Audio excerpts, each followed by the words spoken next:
وہ ان بند دروازوں پر نظر ڈالتے ہوئے چلتا جا رہا تھا جب اس برآمدے کے آخری سرے پر ایک دروازے میں سے عاقف نکلا۔ تم یہاں رہ گئے ہو؟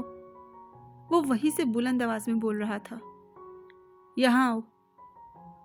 سالار کے قدموں کی رفتار تیز ہو گئی۔ سالار دروازے تک پہنچنے سے پہلے ہی چند لمحے کے لیے رک گیا۔ وہ اپنے دل کی دھڑکن کی آواز باہر تک سن رہا تھا۔ پھر آنکھیں بند کیے سرد ہاتھوں کی مٹھیاں بھیجتے وہ کمرے میں داخل ہو گیا۔ وہاں عاقف ایک کرسی پر بیٹھا ہوا تھا جبکہ ایک لڑکی اپنے بالوں پر برش کرتے ہوئے عاقف سے باتیں کر رہی تھی۔ یہ امامہ نہیں ہے، بے اختیار سالار کے منہ سے نکلا۔ ہاں، یہ امامہ نہیں ہے، وہ اندر ہے، آؤ۔ عاقف نے اٹھتے ہوئے ایک اور کمرے کا دروازہ کھولا۔ سالار ہموار قدموں سے اس کے پیچھے گیا۔ عاقف اگلے کمرے کو بھی پار کر گیا اور ایک اور دروازہ کھول کر ایک دوسرے کمرے میں داخل ہو گیا۔ ہیلو صنوبر، سالار نے دور سے عاقف کو کہتے ہوئے سنا۔ اس کا دل اچھل کر حلق میں آ گیا۔ ایک لمحے کے لیے اس کا جی چاہا وہ وہاں سے بھاگ جائے، ابھی اسی وقت۔ سرپٹ ادھر ادھر دیکھے بغیر اس گھر سے، اس علاقے سے، اس شہر سے، اس ملک سے دوبارہ کبھی وہاں کا رخ تک نہ کرے۔ اس نے گردن موڑ کر اپنے عقب میں موجود دروازے کو دیکھا۔ آؤ سالار، عاقف نے اسے مخاطب کیا۔